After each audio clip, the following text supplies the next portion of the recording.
Haleluya. Selamat pagi saudara-saudara yang dikasihi dan diberkati Tuhan. Puji Tuhan, kita ada pada minggu kedua pada bulan Mei ini.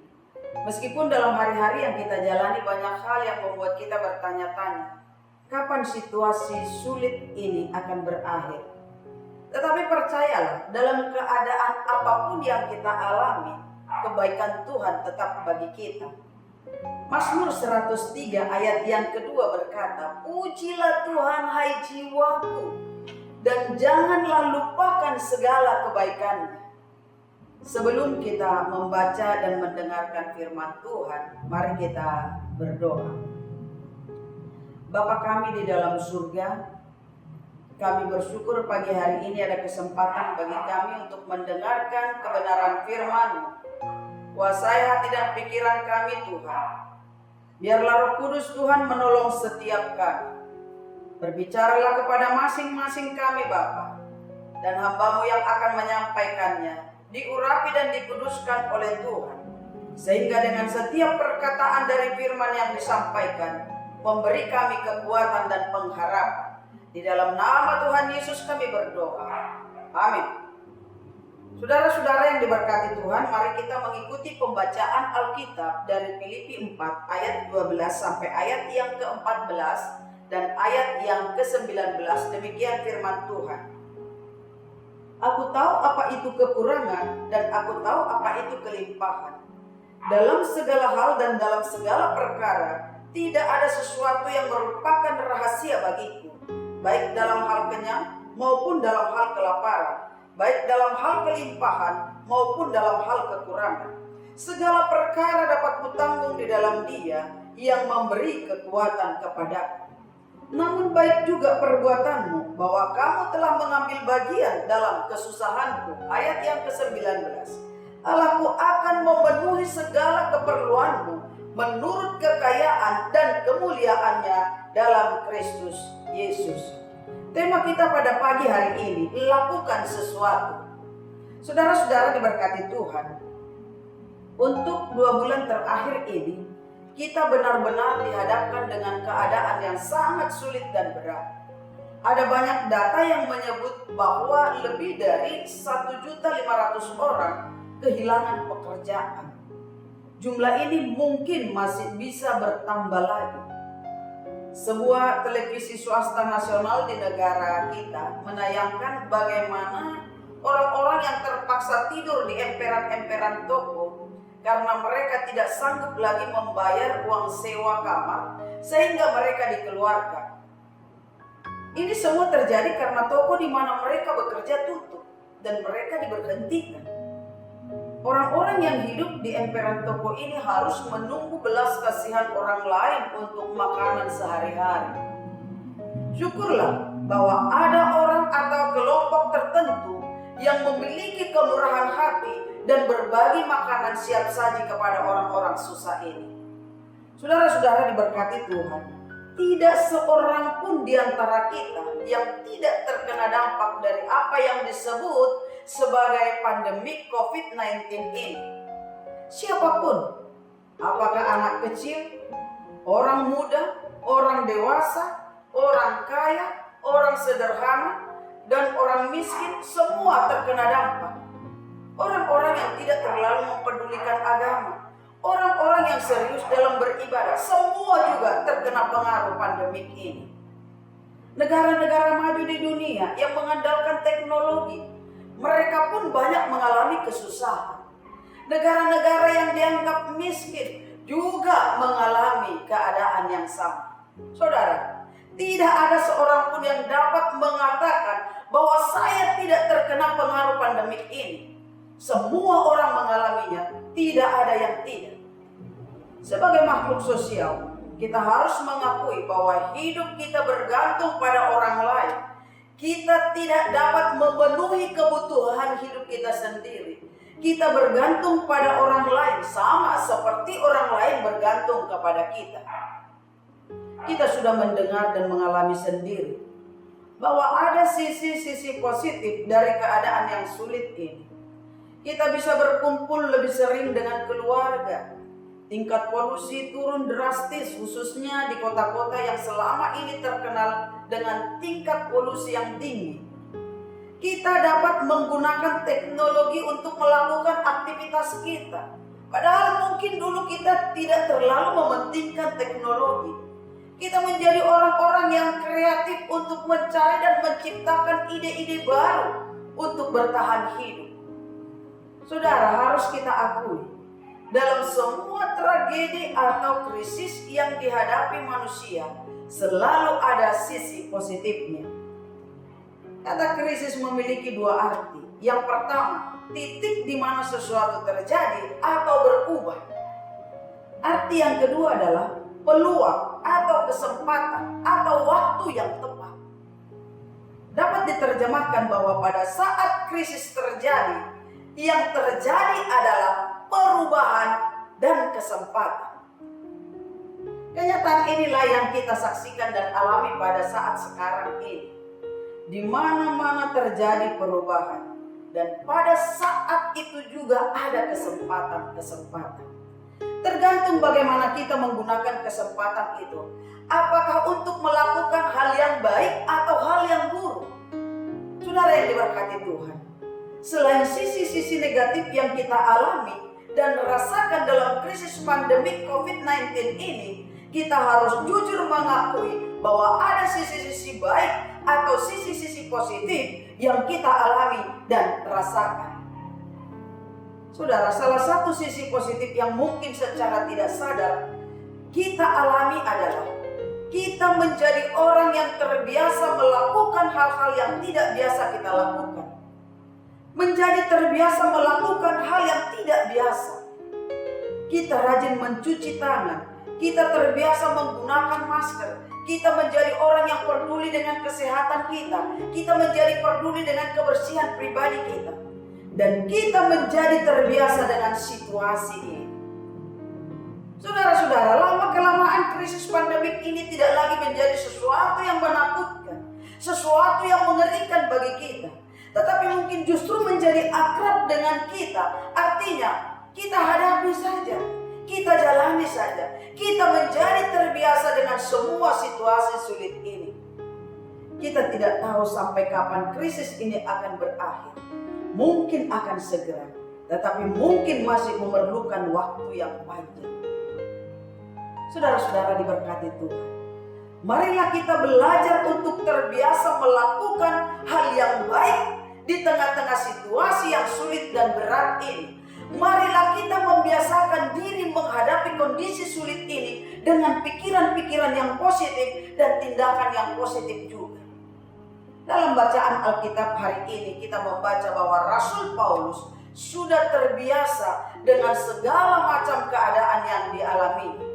Keadaan-keadaan yang menyenangkan dan keadaan yang paling menyedihkan sekalipun. Rasul Paulus menuliskan, "Aku tahu apa itu kekurangan dan aku tahu apa itu kelimpahan. Dalam segala hal dan dalam segala perkara tidak ada sesuatu yang merupakan rahasia bagiku, baik dalam hal kenyang maupun dalam hal kelaparan, baik dalam hal kelimpahan maupun dalam hal kekurangan." Filipi 4 ayat 12. Saudara-saudara yang diberkati Tuhan, kita tidak dapat membayangkan manusia seperti Paulus ini mampu menghadapi semua situasi. Dalam kenyataan hidup manusia modern, kita menemukan bahwa manusia cenderung hidup dalam keadaan yang paling disukainya dan menolak untuk hidup dalam keadaan yang tidak disukainya. Orang yang terbiasa hidup dalam kemewahan, hidup dalam serba ada, hidup dalam kelimpahan, serba dilayani, akan menolak untuk hidup dalam keadaan sulit, dalam keadaan kurang, atau hidup pas-pasan. Mengapa demikian? Karena mereka terbiasa hidup mewah dan tidak siap untuk menghadapi kesulitan, sekalipun itu karena kesalahan mereka. Sebaliknya, ada orang yang terbiasa hidup pas-pasan, kekurangan, bahkan cenderung menderita. Mereka tidak siap untuk hidup dalam keadaan yang lebih layak. Mereka lebih menikmati kehidupan seperti yang mereka alami. Mengapa demikian? Karena mereka sudah terbiasa dengan keadaan yang mereka alami. Mereka merasa aman dalam kondisi itu. Ini kenyataan yang terjadi. Saudara-saudara, tetapi keadaan ini berbeda dengan yang ditulis oleh Rasul Paulus. Ia tahu apa itu kelebihan, apa itu kelimpahan, apa itu penderitaan, apa itu kemiskinan. Kelimpahan tidak membuatnya menjadi sombong dan berbangga hati. Sebaliknya, kemiskinan dan penderitaan tidak membuatnya menjadi seorang yang mengeluh dan bersungut kepada Allah. Mengapa Rasul Paulus bisa seperti itu? Paulus menulis dalam ayat yang ke-13, segala perkara dapat kutanggung di dalam Dia yang memberi kekuatan kepadaku. Kuncinya adalah di dalam Tuhan, hidup di dalam Yesus Kristus. Ini kunci rahasia Paulus untuk dapat beradaptasi dengan semua kesusahan. Di dalam Kristus artinya, pada saat kita sungguh-sungguh percaya dan meyakininya sebagai Tuhan dan Juru Selamat pribadi kita, maka keadaan apapun, apakah itu kemewahan, kelimpahan, berkecukupan, maupun kekurangan, kesusahan, penderitaan, semuanya dapat kita hadapi. Karena kita tahu Tuhan Yesus ada dalam semua keadaan. Tuhan Yesus ada dalam segala yang terjadi. Saudara-saudara diberkati oleh Tuhan. Kristus adalah Allah yang lahir dalam kemiskinan, tetapi malaikat menyanyikan tentang kemuliaannya. Kristus adalah Allah yang menderita dalam kehinaan, tetapi Ia bangkit dalam kemuliaan dan kuasa kebesaran. Ia adalah anak Allah yang mengatakan serigala mempunyai liang, burung mempunyai sarang, tetapi anak manusia tidak mempunyai tempat untuk meletakkan kepalanya. Ia tidak mempunyai rumah di dunia. Tetapi Ia juga mengatakan, janganlah gelisah hatimu, percayalah kepada Allah, percayalah juga kepadaku. Di rumah Bapakku banyak tempat tinggal, sebab aku pergi ke situ untuk menyediakan tempat bagimu. Yohanes 14 ayat 1 sampai ayat yang kedua. Ia bergaul dengan orang-orang berdosa seperti pelacur dan pemungut cukai. Namun ia juga bertemu dan berbicara dengan perwira Romawi dan ahli Taurat seperti Nikodemus. Saudaraku yang diberkati Tuhan, Ia adalah Allah yang hadir dan ada dalam semua situasi. Di dalam Kristus, kita dimampukan untuk hidup bukan hanya dalam kelimpahan dan berkecukupan, tetapi dalam kesusahan dan penderitaan sekalipun. Surat Filipi ditulis oleh Paulus dengan tujuan untuk mengucapkan terima kasih atas pemberian jemaat Filipi yang telah mengirimkan bantuan beberapa kali untuk mendukung pelayanan Paulus. Jemaat Filipi bukanlah orang-orang Kristen yang kaya. Jika kita membaca 2 Korintus 8 ayat 1 sampai ayat yang kelima menjelaskan bahwa jemaat ini mengalami banyak pencobaan yang berat, namun mereka kaya dalam kemurahan. Saudara-saudara, mereka memberi menurut kemampuan mereka, bahkan melampaui kemampuan mereka. Mereka memberi lebih banyak dari yang diharapkan. Ini adalah jemaat yang istimewa. Pada waktu kita membaca ayat 14 dari tulisan Paulus ini, Paulus menuliskan, namun baik juga perbuatanmu, bahwa kamu telah mengambil bagian dalam penderitaan. Apa yang mereka lakukan adalah mereka melakukan sesuatu berupa pemberian bantuan kepada Rasul Paulus. Sekalipun mereka miskin, namun melakukan sesuatu. Sekalipun Paulus dapat hidup dalam keadaan apapun dan bagaimanapun, namun jemaat ini bersedia untuk melakukan sesuatu. Dan Paulus berkata, ini adalah perbuatan yang telah dilakukan jemaat di Filipi. Sesuatu perbuatan baik. Ajaran penting yang dapat kita lihat sebagai inti kehidupan Kristen yaitu melakukan perbuatan baik kepada orang lain.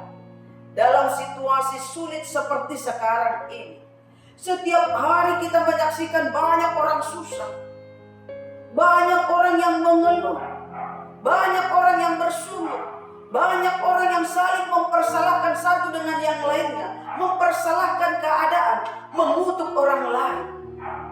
Tetapi pada saat yang bersamaan kita menyaksikan bahwa ada banyak orang baik, ada banyak dermawan, ada banyak kelompok yang menunjukkan kasih dan berbagi kasih kepada orang lain. Saudara-saudara yang diberkati oleh Tuhan, kita memilih yang mana? Kita mau jadi orang seperti apa? Yang mengeluh dan bersungut, yang mengutuk dan mempersalahkan orang lain dan keadaan, atau menjadi orang baik yang sekalipun terbatas, sekalipun sulit, kita masih dapat berkata seperti Rasul Paulus, segala perkara dapat kutanggung di dalam Dia yang memberi kekuatan kepadaku. Kita dapat menjadi seperti jemaat di Filipi yang melakukan sesuatu dengan cara memberi kepada orang lain. Saudara-saudaraku yang diberkati oleh Tuhan, tidak seorang pun yang mau mengalami kesulitan atau penderitaan. Tidak ada seorang pun di antara kita yang mau bertahan dalam keadaan yang buruk ini. Tetapi tidak ada seorang pun yang dapat membuat keadaan ini menjadi lebih baik, kecuali respon kita untuk melakukan hal yang baik di tengah situasi yang buruk ini. Sebagai orang Kristen, sebagai warga gereja, kita dipanggil dan diutus Kristus bukan untuk hidup bagi diri sendiri, mencari kesenangan sendiri dan keuntungan diri sendiri, tetapi kita dipanggil dan diutus untuk menjadi penolong bagi orang lain, menjadi berkat bagi orang lain.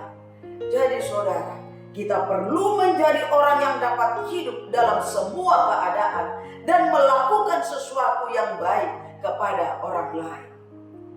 Kita tidak tahu sampai berapa lama krisis ini akan berlangsung.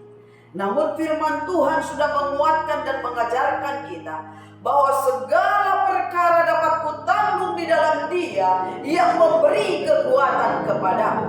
Rasul Paulus juga memuji perbuatan baik jemaat di Filipi dengan mengatakan, baik juga perbuatanmu bahwa kamu telah mengambil bagian dalam kesusahanku. Saudara-saudara diberkati Tuhan, semoga kita dapat mengambil bagian dalam kesusahan dan penderitaan yang sedang dialami orang lain. Pada akhirnya, Allahku akan memenuhi segala keperluanmu menurut kekayaan dan kemuliaannya dalam Kristus Yesus. Tuhan Yesus memberkati kita. Amin.